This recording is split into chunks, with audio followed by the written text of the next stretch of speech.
forced to come, but it's good to have you here anyway. Okay, do you guys remember what we did last time to get sort of some energy and some good attitude going for each other? Do you remember the word we used? No. Kaizen. Do you remember that? So I want everyone to just stand up. Go ahead, come on, try it. Okay, and on the count of 3, we're going to say a great big Kaizen for each other, okay? With a big clap, and then our hands in the air, okay? So I'm really glad you guys are all here. 1, 2, 3, Kaizen! All right, awesome, sit down.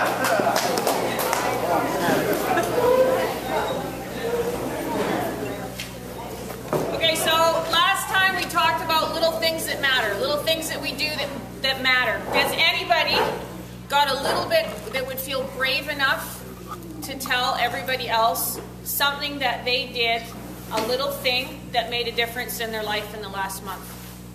Is anyone brave enough to do that?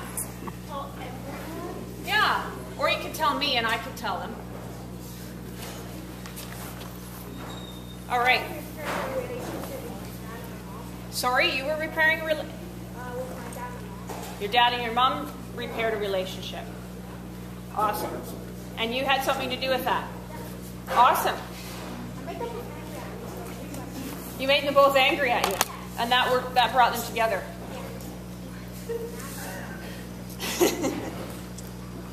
Okay, anybody else? Corwin's not talking. Go ahead. Yes?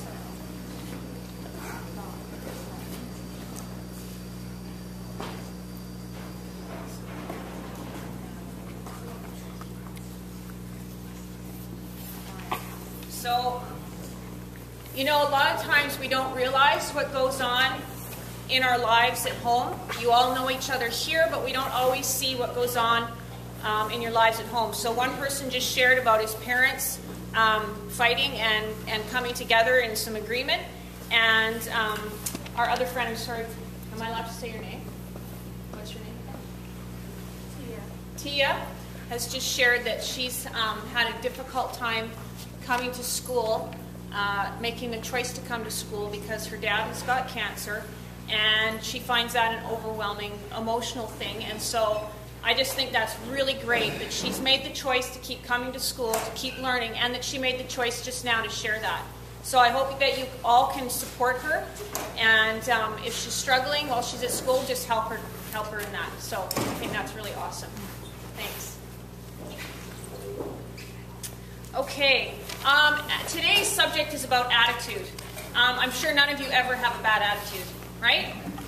I mean, I never have a bad attitude, ever. Ask Corwin. Today, this morning, I woke up and I had a bad attitude. You know, do you ever have those days where you just like, you wake up and everything's just wrong? You know? Like you look over maybe at your roommate, for those of you that have a roommate, and you say, he's still breathing.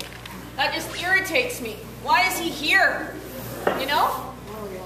Or you wake up and you just think, I haven't done my homework, and I can't be bothered, and I actually don't feel very good, and I'm just not going to get into it today. Or, you know, there's all kinds of things that go through our head. And this morning I did. I woke up with a bad attitude. I was cold. I didn't really want to go to work. It was Monday, and the cat had slept in Corwin's jacket, and there was fur everywhere and all kinds of stuff, and you know, like, I had to take care of that. And then if Corwin and Kaylee wake up at the same time, then they're mad at each other. They're just irritated because they're like in the same house. You know, and then that makes me in a really bad mood, and I start responding badly, and I get really angry, and I start, you know, kind of stomping my feet. Correct? Yeah. No? Not correct? I was stomping my feet this morning. Maybe I did it in another room so he didn't notice. But I had to, like, when Corwin left this morning, and I was all like, ew, you know, my hair was standing up on my neck, and I thought, how am I going to get through my day today? I don't feel like it. And I had to say, hey, hang on now. I have a choice here. I can choose to carry on my day in a very bad mood and affect everybody around me, or I can say, okay, like, what's going on here, and change how I react to certain situations. And when I just stood back a bit and I thought, what really is the problem here? There was really nothing heavy or serious going on that I had any excuse for having a bad attitude. And I took some deep breaths and I thought, okay, I'm going to go forth from this point behaving in a more mature manner and looking for the good things in life. And often my tool for that has been when there is something really irritating to you or something really like upsetting to you, try and find the funny side of it. Try and find the irony in it. And that's a big trick for me when something's really distressed me. I look for something funny and I turn it into a story. And so that's just a little tool I want to give you today as I'm being shaken out over there. As I go through my day to look for funny things. So try that if you're getting irritated with people or you're just waking up with a general growly attitude in the morning or throughout the day. So today I'm going to share with you a story about Tamika. Now, have any of you read the book or started to read the book that you were given? Yes? Awesome. Okay, well, in chapter 2 there's a story about Tamika. Now, Tamika, she lived in a foster home. And I'm sure that is a very difficult situation. She was 19 years old and she'd grown up in a group home. It doesn't tell us whether she had parents or whether her parents were dead or whether her parents just couldn't cope with being parents and couldn't be bothered with her. But the fact is that she grew up and lived in a group home or a foster care home. And she was obviously smart enough that she got herself into university, which is an amazing gift to be given for some people, that they can either pay for that or just be given the chance to go on and go to university and college and make something different of their life. So she was excited to go, but she was also very nervous because she had all kinds of things running through her mind. Things like, would she be accepted? Would people know that she was from a foster care and look at her differently? Because sometimes, and the truth is, that we will look down upon people that have come from foster care because we think that they're lower than us. And so she had some very real fears. She wondered if she would fail. I'm sure some of you have wondered that when you've come away to school. You think, am I going to pass my classes? Am I going to do okay? Am I going to make friends? That's how Tamika felt, and all those things were running through her head. But nevertheless, she was excited, and she went off and got herself going on school. At the beginning, everything was going fine. But the more and more she thought about her fears, the more and more she got sidetracked. In fact, she got involved in a boy. She found a boyfriend, and she got more and more distracted with that, spending more and more time with him and doing less and less of her homework. She started to pay attention to how all her other people that she went to school with, they all seemed to have parents that cared about them, and they phoned them, and they sent them little care packages. And she started focusing on the fact that she didn't have parents that cared about her, and she didn't have little care packages coming. And really, did anybody care about her at all? She started feeling very sorry for herself. Combine that with the fact that she wasn't doing her schoolwork, she ended up with a D average at the end of her first semester and on academic probation, which is not a good place to be if you've had to work really, really hard to get into university. It's difficult, right? You have to have the right grades and everything. So academic probation means if you don't get it together, you're out of university. And very hard to get back into university because now your academic profile is this person doesn't care. This person doesn't want the opportunity that's been given to them. And she might have a very hard time getting into a different university. So she had to look at herself and think, wow, that whole semester went by so fast, and here she ended up with a D average. What could she do about it? So she had to re-look at how she was thinking. She said she got sick and tired of crying. She got sick and tired of focusing on her own self, and she got sick and tired of having poor grades.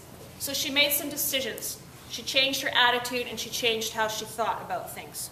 So she decided that it wasn't because she was from a group home that her grades were bad.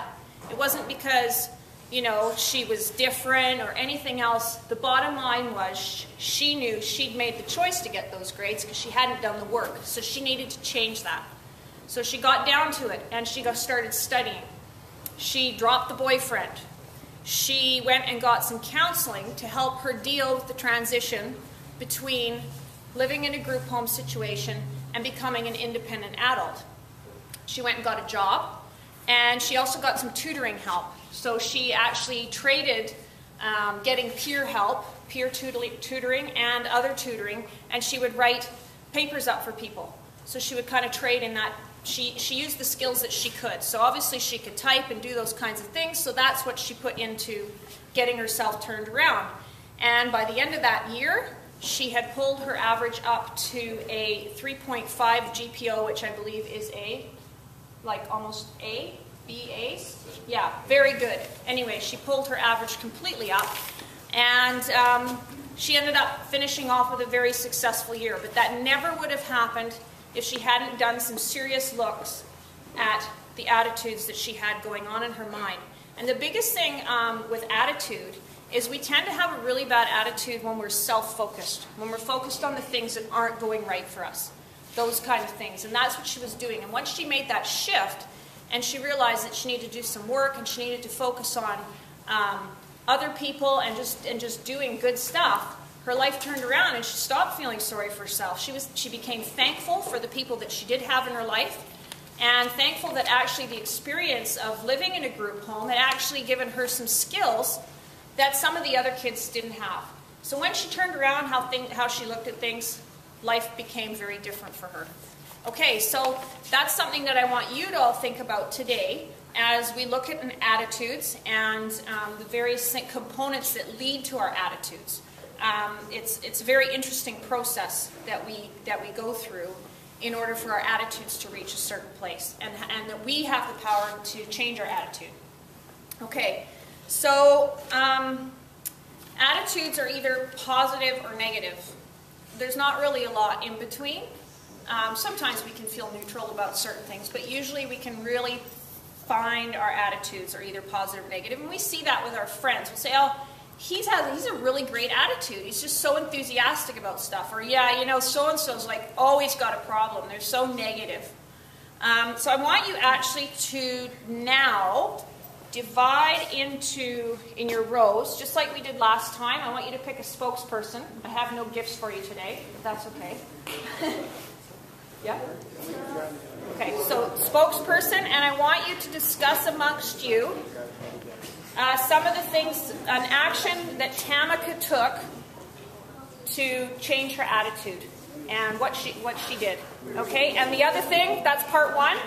Part two is, I want you to define an attitude that you have that's negative, a personal attitude that's negative, and I want you to think about the impact that that negative attitude can have on your peers and on yourself. Okay? So not everybody has to tell that, but it would be really great if one person, if you kind of coordinate your ideas and we come up with some ideas. Okay? So everyone in their rows, gather together, pick a spokesperson, and discuss those two things.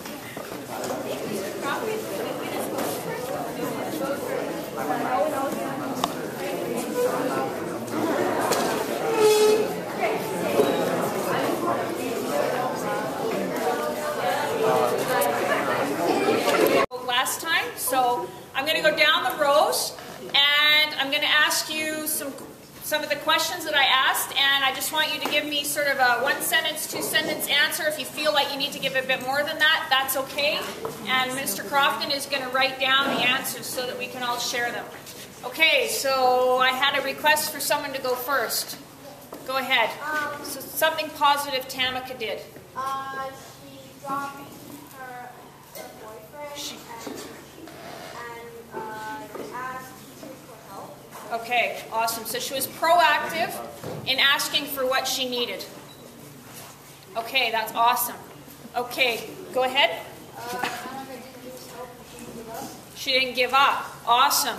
Awesome. Even though she was in a really bad place. I mean, it would be pretty overwhelming to have a D average and think you got to pull that up. All of your grades. It's fine with one, but all of them's a lot. So she didn't give up. Okay. Go ahead. She found her spark of genius. She found her spark of genius, which was?